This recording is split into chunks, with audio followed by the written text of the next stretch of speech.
engine weighs, I don't know for sure, probably 600 pounds maybe.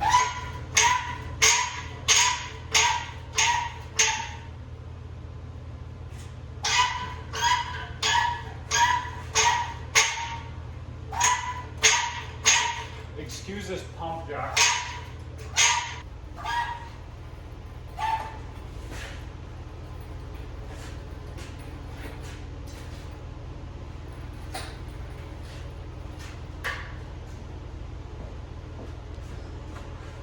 That's a big looking engine, man. Holy shit, it's heavy. Look at that big boy. I know it's a small block, but compared to working on Hyundais, it's big. It's old, it's heavy. You can tell it's heavy too, it just wants to pop that chain. Oh, she's puking a bit.